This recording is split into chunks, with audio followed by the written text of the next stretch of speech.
qu'il puisse la relever. Donc, on va prier pour Sylvie dans quelques instants, mais juste avant, on va lire le passage dans Ecclésiaste, chapitre 3, dans les versets 16 à 22. La parole de Dieu dit ceci: « J'ai encore vu sous le soleil qu'au lieu établi pour juger, il y a de la méchanceté, et qu'au lieu établi pour la justice, il y a de la méchanceté.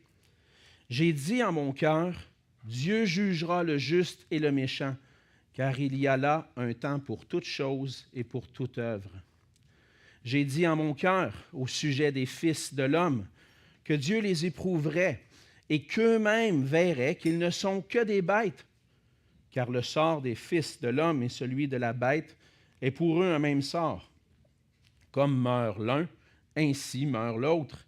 Ils ont tous un même souffle, et la supériorité de l'homme sur la bête est nulle, car tout est vanité. Tout va dans un même lieu, tout a été fait de la poussière, et tout retourne à la poussière. Qui sait si le souffle des fils de l'homme monte et si le souffle de la bête descend dans la terre? Et j'ai vu qu'il n'y a rien de mieux pour l'homme que de se réjouir de ses œuvres. C'est là sa part. Car qui le fera jouir de ce qui sera après lui? » On va s'arrêter ici et on va dire un mot de prière. Seigneur notre Dieu, c'est avec révérence, avec un cœur rempli d'adoration pour toi, cœur qui reconnaît ta majesté, ta sainteté, avec un cœur humble qu'on veut venir à toi pour recevoir cette parole ce matin.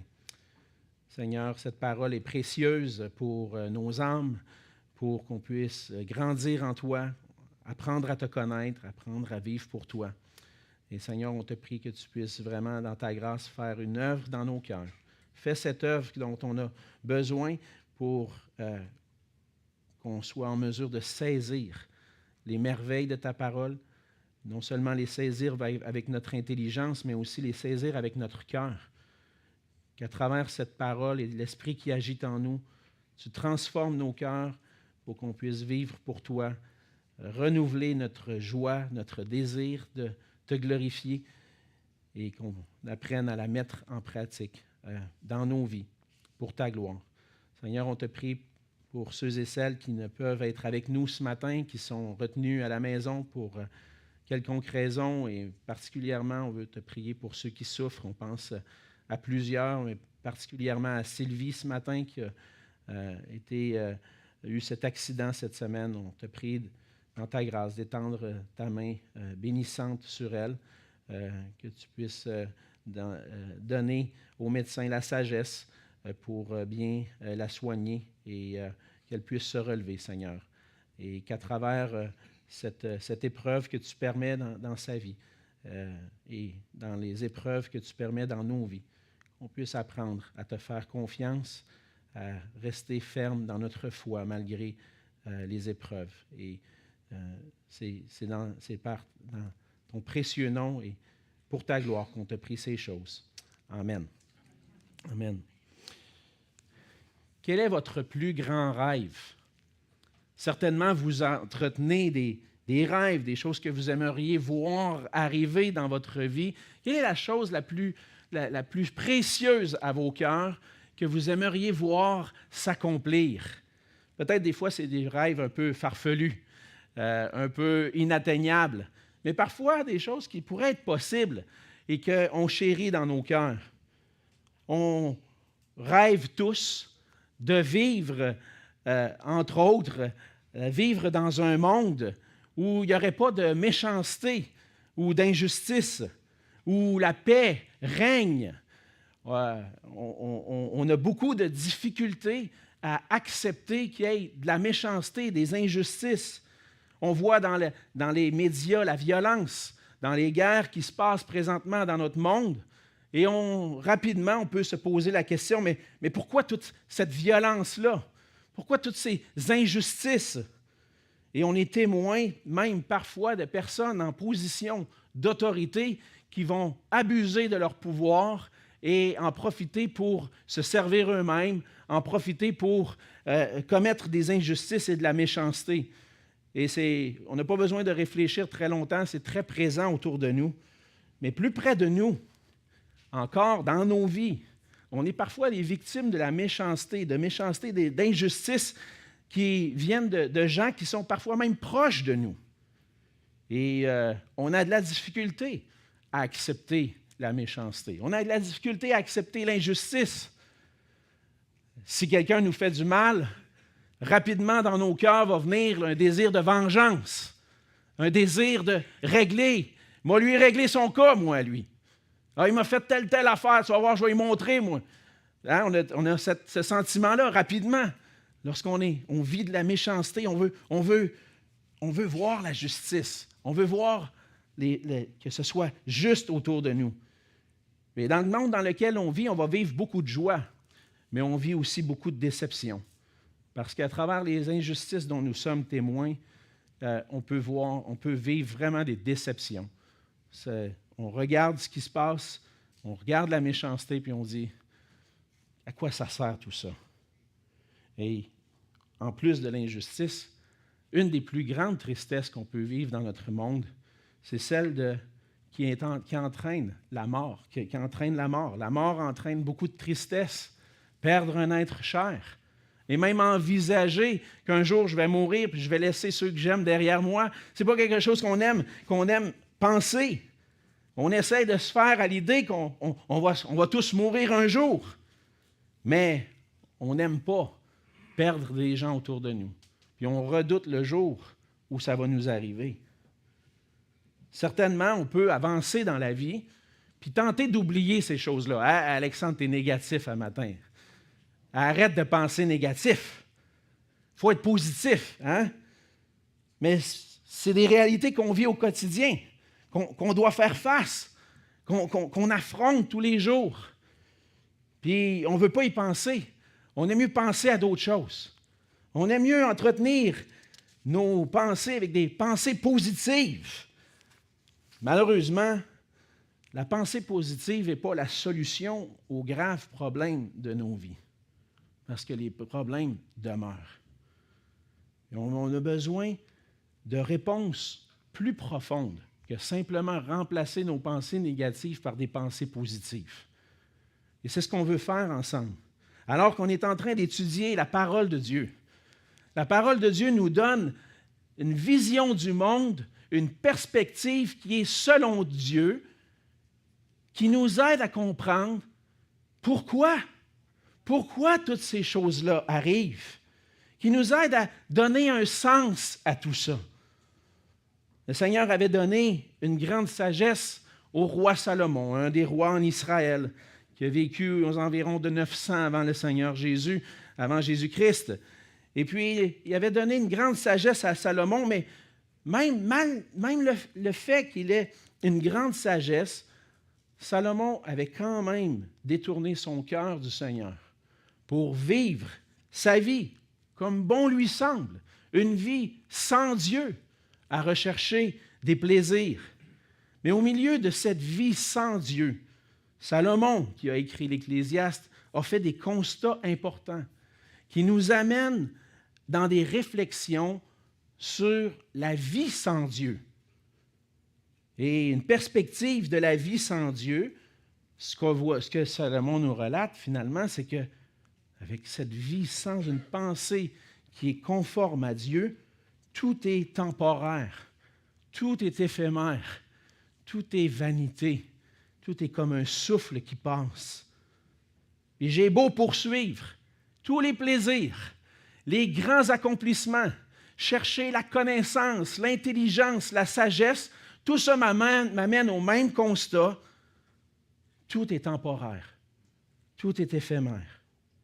Et finalement, Salomon en vient à constater que pour donner un sens à notre vie, on doit vivre notre vie selon la pensée de Dieu, en relation avec Dieu.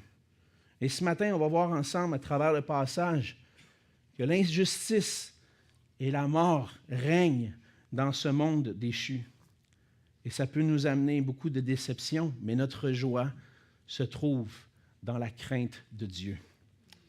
Comment est-ce qu'on peut vivre les réalités présentes dans notre monde déchu? Vivre ces réalités qu'on voit dans le passage qui sont mentionnées, l'injustice, la méchanceté et la mort. Premièrement, on voit dans les versets 16 à 17 que dans ce monde déchu, on doit accepter que la méchanceté soit toujours présente jusqu'à ce que Dieu fasse justice. Salomon a constaté, évidemment, la méchanceté dans notre monde qui est déchu. Il l'a vu en particulier à deux endroits. Premièrement, au verset 16, il la constate, on le voit, il dit « Au lieu établi pour juger ». J'ai encore vu sous le soleil qu'au lieu établi pour juger, il y a de la méchanceté. Au lieu établi pour exercer la justice. Cette expression-là, le lieu établi pour juger, veut littéralement dire le palais de justice. À l'endroit où devrait régner la justice. On voit de la méchanceté, même de la corruption, même dans le palais de justice. Même dans la cour de justice, je vois ce qui est mal. Pourtant, c'est là, s'il y a un endroit sur la terre où je devrais voir des choses juste se passer, c'est bien au palais de justice. Mais même là, je vois de la méchanceté, je vois de la corruption. Ça ne marche pas. On a quand même un système de justice bien établi, puis je crois dans notre système de justice. Je crois que c'est bien, mais dans plusieurs pays, par exemple, c'est difficile même de faire confiance au système de justice qui se trouve là. On voit aussi deux endroits. On a vu le lieu établi pour juger, et on voit deuxièmement au lieu établi pour la justice. Littéralement, ce qu'on voudrait dire, c'est au lieu établi pour exercer des actes justes. Donc, dans le temple, l'endroit où on offre des sacrifices à Dieu, où on offre un culte religieux. Qu'est-ce que Salomon constate, même dans le temple ou même dans les lieux de culte? De la méchanceté. Hey! La justice. OK, on comprend, ça peut être corrompu. Mais là, un lieu de culte, une église, de la méchanceté, de la corruption dans l'église. Hey, il me semble, hey, là, où c'est qu'il va y avoir de la justice s'il ne l'a pas dans l'église, s'il ne l'a pas dans le lieu de culte? Et là, le constat de Salomon, c'est que finalement, dans notre monde qui est déchu, on voit que l'injustice règne là où la justice devrait régner. Puis c'est la même chose pour nous. On aimerait que dans notre monde, que les gens qui dirigent les nations exercent le bien envers la population. On aimerait que nos dirigeants, que ceux qui gouvernent notre nation, puissent le faire droitement, justement. Mais on voit de la corruption partout, de la méchanceté partout. On n'a pas besoin de fouiller très loin dans l'histoire de notre pays pour voir des scandales de corruption, même au sein de nos gouvernements. Puis depuis des siècles, littéralement depuis, Salomon en parle 1000 ans avant Jésus, environ 900 ans avant Jésus, mais là, on est rendu comme 2000 ans plus tard, 3000 ans plus tard. Hey, ça devrait avoir changé, l'homme devrait s'être amélioré un peu. Mais non! Le constat que Salomon fait est le même, encore aujourd'hui. Et puis, on aspire à voir depuis des siècles des nations gouvernées par des hommes qui font le bien, qui recherchent le bien du peuple, mais on n'arrive pas à le voir. La société est corrompue au plus haut point, et ce n'est pas en essayant de réformer le système, parce que des réformes, on en a essayé. Puis on voit que ce n'est pas en réformant le système que ça va se régler. On peut penser aussi, même la religion, les lieux de culte, il y a de la méchanceté. Et s'il y a un endroit qui devrait être moralement bon, c'est bien dans l'Église où on veut offrir à Dieu le bien. Malheureusement, l'histoire nous montre que l'Église n'a pas été beaucoup mieux que la société en général. La méchanceté existe même dans l'Église. La corruption a existé et existe même dans l'Église. On peut mettre le fardeau de la corruption sur l'Église catholique romaine, mais laissez-moi vous dire que l'Église protestante, puis même encore l'Église évangélique, à bien des égards, est loin d'être mieux. pour faire face à la réalité. Combien de scandales qu'on entend se passer dans nos églises. Puis ça nous fait réfléchir. Hey, tel pasteur marchait avec Dieu, prêchait la parole. Hey, on écoutait, puis wow, hey, on était touchés. J'ai grandi sous ce pasteur-là, j'ai grandi sous ce prédicateur-là, puis tout d'un coup, ce que j'apprends, c'est qu'il est tombé. Il ne marche plus avec le Seigneur, abandonne la foi, abandonne sa famille. Hein? Même dans l'Église, ça se peut? Oui, ça se peut. Malheureusement. C'est notre réalité, puis il faut faire face à cette réalité-là. Il ne faut pas se fermer les yeux et dire que notre Église est meilleure que les autres, parce qu'on ne sait jamais ce qui peut arriver. La réalité dans notre monde déchu, c'est que là où il y a de l'homme, il y a de l'hommerie. Et aucune entreprise humaine ne peut vraiment purifier notre monde de sa méchanceté. Aucune entreprise humaine va réussir à améliorer les choses. On aura beau tout essayer, ça fait des siècles qu'on essaye, ça ne fonctionne pas. Qu'est-ce qu'on va faire? Le problème de la méchanceté est profond. C'est un problème qui est présent en raison du péché. Et c'est le constat que David fait dans le psaume 14.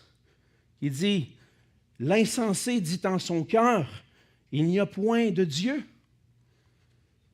Ils se sont corrompus, ils ont commis des actions abominables. Il n'en est aucun qui fasse le bien.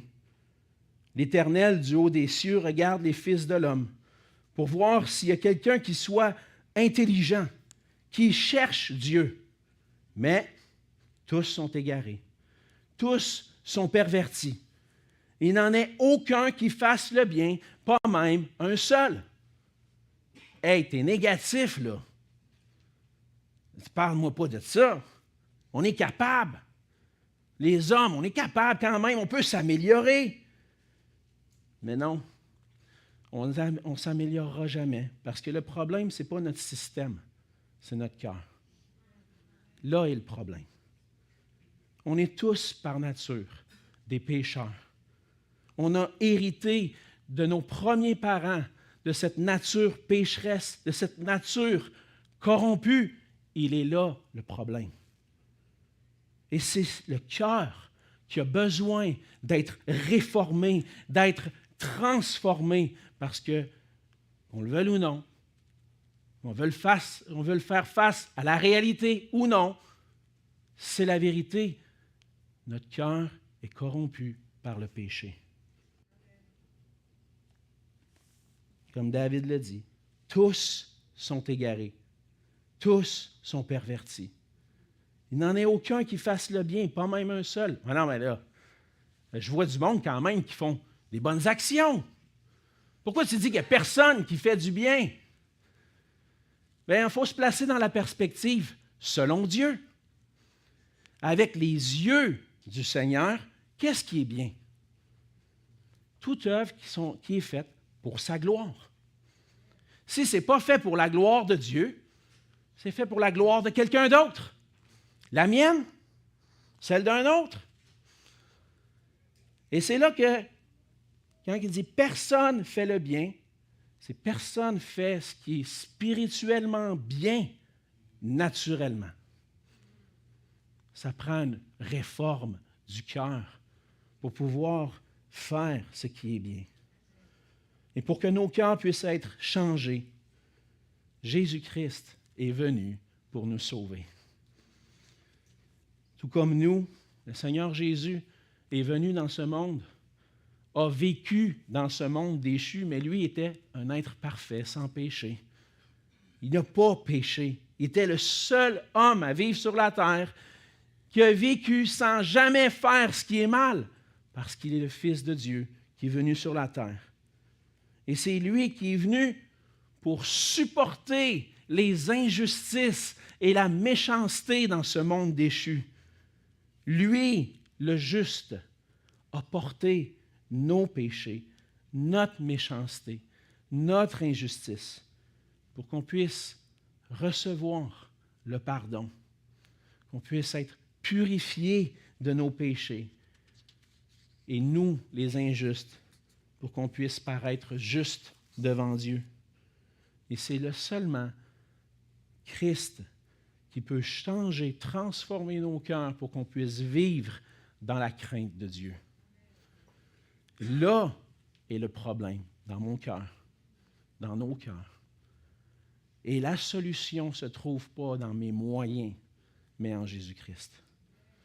Par Jésus-Christ, Dieu a jugé et condamné le péché. Et en son temps, comme le dit Salomon, il va venir pour juger.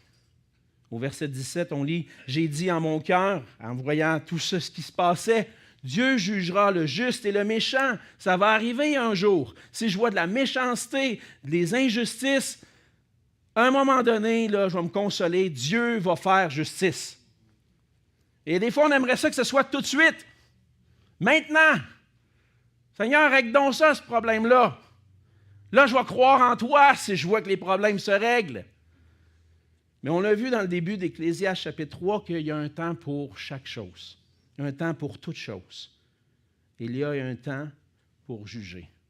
Et un jour, le Seigneur Jésus va revenir pour juger, pour donner la rétribution aux méchants et aux justes. Il y a un temps pour toute chose et pour toute œuvre.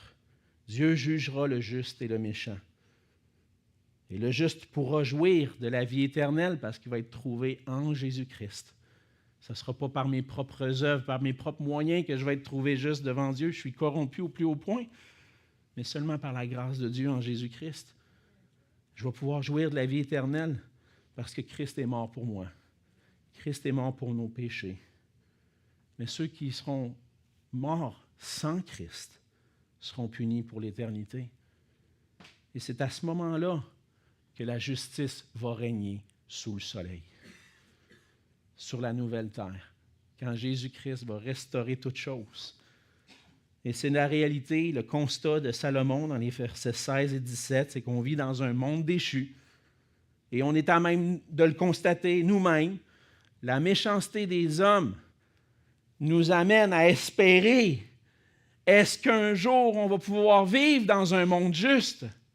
Oui, grâce à Christ, à Jésus-Christ. Et ça arrivera au temps que Dieu a choisi.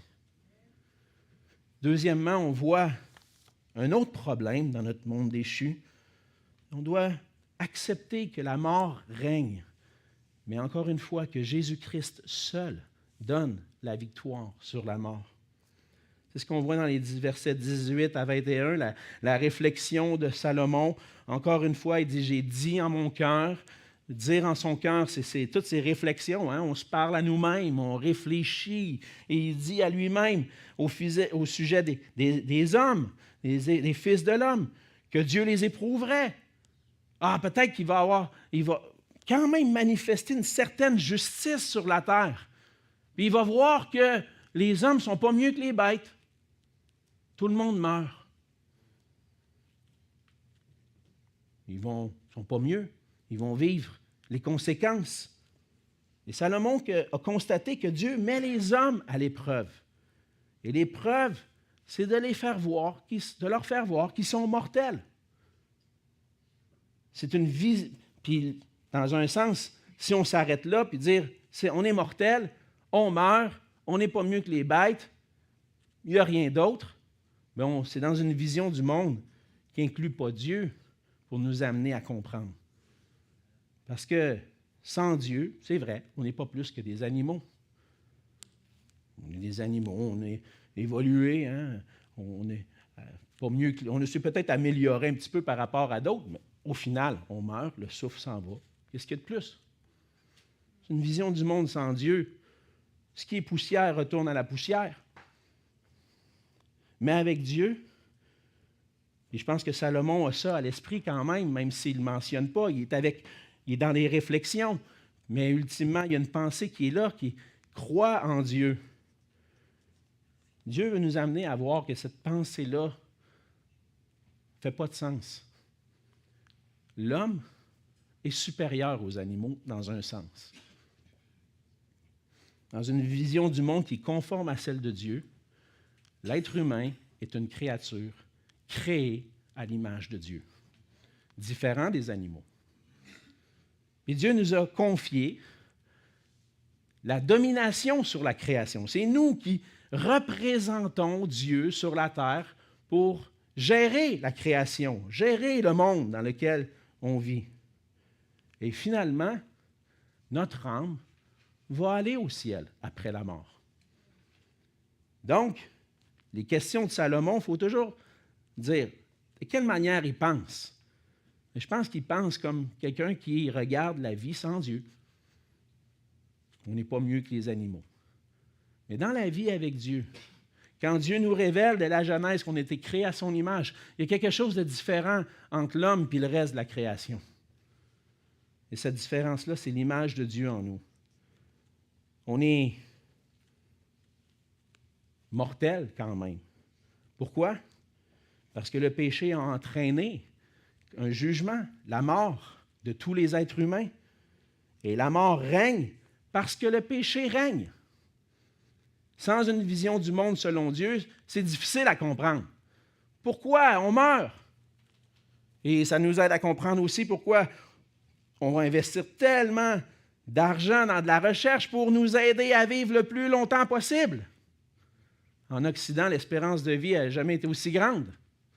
On avance. Mais pourquoi? On a une soif de vivre. On veut vivre. Je ne veux pas mourir. Je ne veux pas être malade. Je veux vivre. On a cette espérance en nous que peut-être qu'on va vivre une journée de plus, peut-être une semaine ou une année de plus. On veut vivre. Mais lorsqu'on arrive et on regarde, non, finalement, on meurt. On ne veut pas accepter ça. Mais c'est la réalité, la conséquence du péché. Dans Genèse 2, les versets 16 et 17, Dieu a donné un ordre à l'homme. L'Éternel Dieu donna cet ordre à l'homme. Tu pourras manger de tous les arbres du jardin, mais tu ne mangeras pas de l'arbre de la connaissance du bien et du mal, car le jour où tu en mangeras, tu mourras certainement. C'est sûr que ça va arriver. C'est Dieu qui l'a dit. C'est la conséquence de désobéir à ma parole. Tu veux désobéir, tu vas mourir. C'est ça une conséquence. Et on voit que l'homme n'a pas obéi à Dieu, s'est détourné de Dieu, a désobéi. Et dans Genèse 3, 19, Dieu donne la conséquence. C'est à la sueur de ton visage que tu mangeras du pain jusqu'à ce que tu retournes dans la terre d'où tu as été pris, car tu es poussière et tu retourneras à la poussière. C'est la réalité. Et on doit reconnaître que comme les bêtes, on va mourir parce qu'on subit les conséquences du péché. Le salaire du péché, c'est la mort. Puis on mérite tous de mourir parce qu'on est tous pécheurs. Et par nous-mêmes, on n'arrivera jamais à surmonter les effets du vieillissement. On n'arrivera jamais à surmonter le fait de rester vivant pour toujours. Et on ne peut pas passer à côté de cette réalité-là, passer à côté de cette destinée certaine. Je vais mourir. Parce que la mort est la conséquence du péché.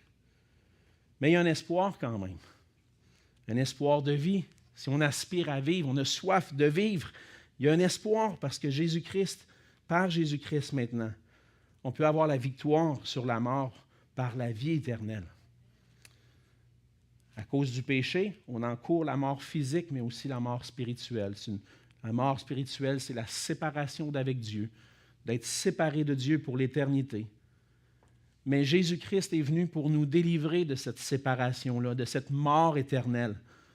Et par sa résurrection, Jésus a prouvé qu'il pouvait nous donner la vie parce qu'il a vaincu la mort. Il a vaincu la mort parce que le pouvoir lui-même est Dieu. Il a le pouvoir sur la vie. Mais par sa vie maintenant, par sa résurrection, il peut nous accorder la résurrection et nous donner la vie éternelle. De sorte que oui, je vais mourir, mais j'ai une espérance qu'un jour, je vais ressusciter avec Christ pour vivre pour toujours dans la présence de Dieu.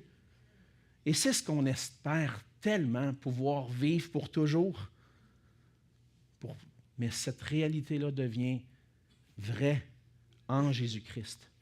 Parce que lui a vaincu le pouvoir du péché et de la mort. Il nous donne à nous maintenant la victoire sur la mort. On n'aura pas le temps d'aller lire un passage tellement important qui explique cette vérité-là dans 1 Corinthiens chapitre 15. Si vous voulez aller un peu plus loin dans votre lecture, allez lire ce passage-là. La réalité, c'est qu'on est tous des êtres corruptibles et qu'on va tous mourir, mais au moment où Christ va revenir, ceux qui auront placé leur confiance en lui pour être délivrés de leurs péchés, pour vivre éternellement, ceux qui auront placé leur confiance en lui pour leur salut, pourront revêtir un nouveau corps, un corps spirituel pour vivre avec le Seigneur pour toujours. Et on va pouvoir vivre dans la présence de Dieu, dans le royaume de Dieu pour l'éternité. Et comme Salomon, on est à même de constater que le sort des hommes, finalement, c'est le même que les animaux. On va tous mourir, mais par Jésus-Christ, dans une vision du monde selon Dieu, on peut avoir la victoire sur la mort, ressusciter et vivre avec lui pour toujours. Ça, c'est notre espérance. Donc, on voit que l'injustice règne, mais qu'un jour, Dieu, en son temps, va rétablir la justice. La mort règne, mais Jésus-Christ a vaincu la mort. Et un jour, en son temps, il va revenir. On va ressusciter avec lui pour être avec lui pour toujours. Alors, en attendant le retour de Christ, on doit chercher ensemble à jouir du bonheur dans la crainte de Dieu. C'est le dernier verset qui souligne cette réalité-là. Il dit « J'ai vu qu'il n'y a rien de mieux pour l'homme que de se réjouir de ses œuvres. C'est là sa part. Car qui le fera jouir de ce qui sera après lui? » Il n'y a rien de mieux pour l'homme de se réjouir de son travail. Et ça, pour comprendre ça, ça prend une vision du monde selon Dieu. Mais pour pouvoir jouir de mon travail aujourd'hui, j'ai besoin d'accepter la souveraineté de Dieu et d'accepter que Dieu va amener la justice et la vie éternelle en son temps. Alors, ça va arriver qu'on va être découragé. On va voir la méchanceté autour de nous, on va voir la corruption autour de nous, on va être enragé de voir ça, déçu de voir ça, découragé, déprimé. Ça va arriver. Chaque semaine, chaque jour, on est témoin de situations qui viennent nous chercher. Hein? Vous connaissez cette expression-là, ça vient me chercher. Ça vient me chercher, moi. Ça veut dire quoi? Ça me fait rager, hein? Pas content de ça, moi. Chaque jour, vous voyez les affaires. Moi, il régler son cas. Hein? Puis parfois, ça peut être autrement. Ça veut dire, dans la peine, dans la tristesse, dans le découragement. Puis dire, ça donne quoi? Ça donne quoi? Puis comme le psalmiste, des fois, on en arrive à dire, jusqu'à quand, Seigneur? Jusqu'à quand? Le méchant va prospérer. Jusqu'à quand mon ennemi va être contre moi? Jusqu'à quand tu vas lui permettre, des injustices, de la méchanceté? Jusqu'à quand j'ai-tu hâte que ça finisse? C'est ça la réalité. Bien des fois, ça m'arrive, ça vient me chercher. Seigneur, jusqu'à quand? Ah, que j'ai hâte à ton retour. On a-tu hâte? Mais des fois, on va se poser la question, pourquoi, Seigneur? Puis parfois, des pourquoi qui nous amènent à douter de Dieu, douter de sa bonté, douter de sa puissance. C'est tellement souffrant, dégueulasse autour de moi. Coudon, Dieu, y existe-tu? Parce que s'il existait, là, il réglerait ça, le problème. Mais vous savez quoi? Il l'a réglé. Déjà. Il faut accepter qu'il l'a déjà réglé en Jésus-Christ et qu'en son temps, il va venir établir toutes choses. On est dans l'attente présentement. Ça va venir nous chercher. On va être découragé, on va être déprimé, mais il faut garder devant nos yeux cette espérance qu'un jour, Dieu va rétablir toutes choses. Et comme en attendant, je peux quand même trouver de la joie aujourd'hui. Parce que le Seigneur a prévu le travail pour être une source de joie.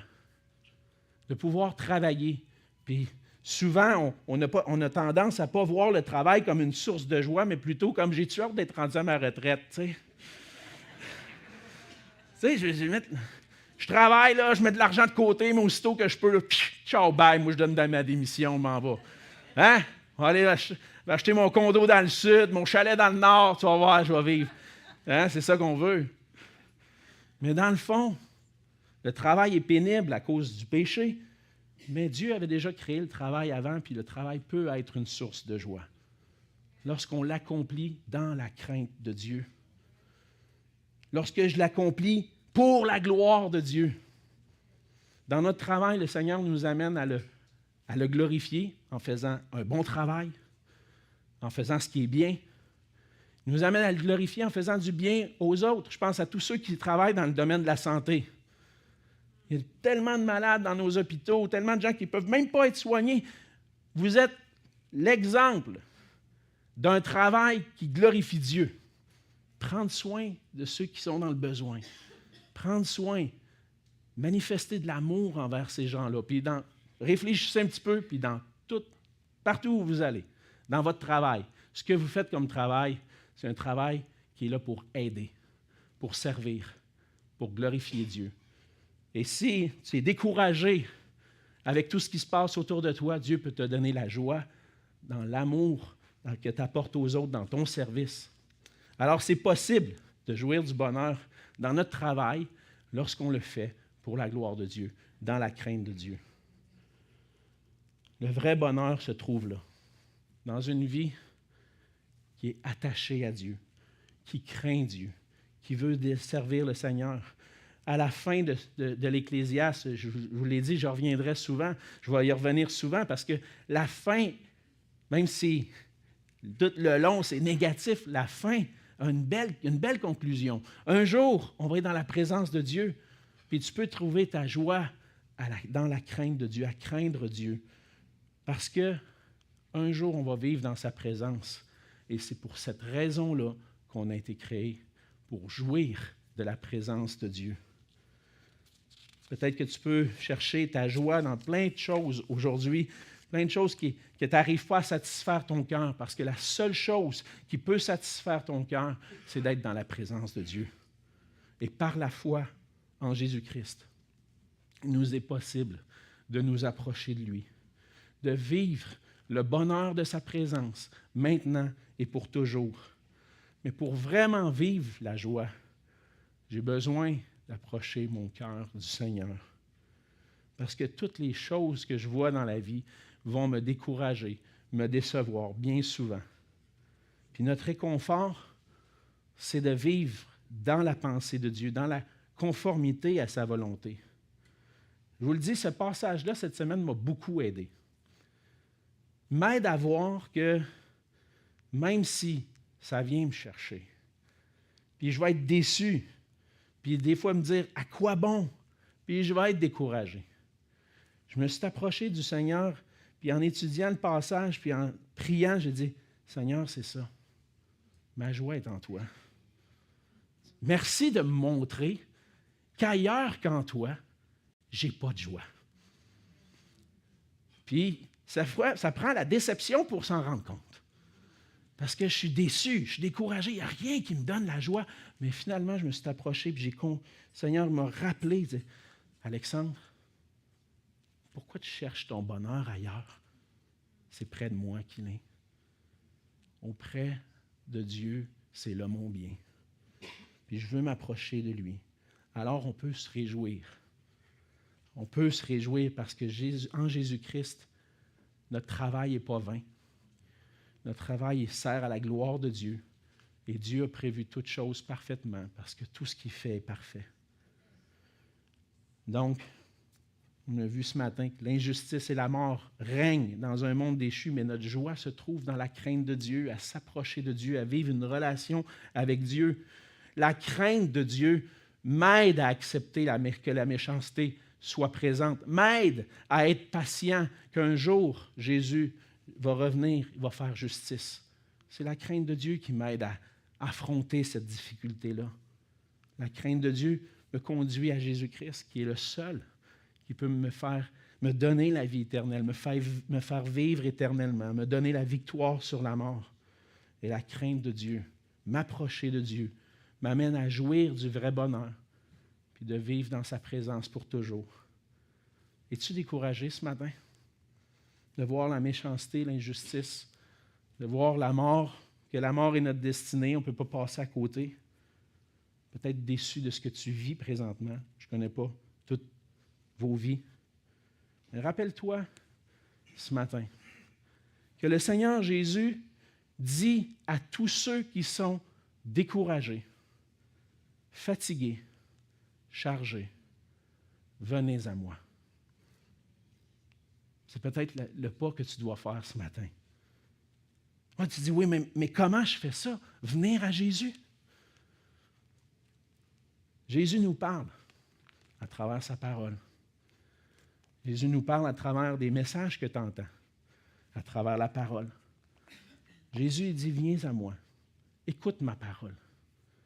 Puis quand on écoute la parole de Dieu, je peux vous le dire, on a le réconfort, la consolation dans nos cœurs, parce que sa parole nous réconforte. Va à lui. Tu peux prier à Jésus, il t'entend. Tu peux lui dire, Seigneur, je suis découragé, je suis fatigué. En bon québécois, je le dis des fois, je suis écœuré. Je suis plus capable. Je peux lui dire, Seigneur, il m'entend. Puis tu peux lui demander aussi de te redonner la joie de lui appartenir, de savoir que ta destinée est entre ses mains, puis qu'un jour tu vas le voir, tu vas être dans sa présence pour toujours. On a besoin d'agrandir dans notre gestion du découragement, parce qu'on aimerait que tout aille plus vite. Ah, il me semble que si c'était réglé tout de suite, on serait correct. Non. Le Seigneur a dit en son temps. Fait qu'il faut apprendre à gérer notre découragement dans la crainte de Dieu. Apprendre qu'ultimement, tout est dans la main de Dieu. Dieu va accomplir toutes choses en son temps. Apprendre à lui faire pleinement confiance. Accepter sa volonté. Pas tout le temps facile. J'accepte que Dieu permet ça. J'accepte que ça l'arrive. J'accepte que ça va se passer comme lui le décide. Puis marcher dans ses voies. C'est comme ça qu'on a la paix avec Dieu. C'est comme ça qu'on gère notre découragement puis qu'on retrouve la joie. Que le Seigneur nous aide à devenir patients, confiants, et qu'on puisse se réjouir que Dieu fait toutes choses bonnes en son temps. Prions. Seigneur notre Dieu, on veut te dire merci pour ta parole, qui est réellement notre réconfort. Parce que si on regarde à ce qui se passe autour de nous, puis même des fois dans nos propres vies, Seigneur, on va être facilement découragé. Oui, on vit des joies, mais on dirait que ces joies-là disparaissent. C'est temporaire, c'est éphémère. Parce que tu nous as créés pour qu'on puisse trouver notre vrai bonheur, notre joie en toi, Seigneur. Alors, aide-nous dans nos périodes de découragement à nous approcher de toi, à trouver notre réconfort auprès de toi dans ta parole, qu'on puisse, Seigneur, venir à toi puis t'ouvrir nos cœurs sincèrement. Dire comme le psalmiste parfois, jusqu'à quand, Seigneur? Puis en même temps, Seigneur, tu nous réponds en mon temps. Oui, mais quand même, Seigneur, peux-tu me dire quand? En mon temps. Puis de nous aider, Seigneur, à accepter que toutes choses bonnes, tu les fais en ton temps. Seigneur, donne-nous la joie, malgré les difficultés de la vie, malgré les épreuves, la joie de t'appartenir, la joie de te servir, une joie débordante, une joie qui est inexprimable, comme le dit ta parole, Seigneur, par ton esprit.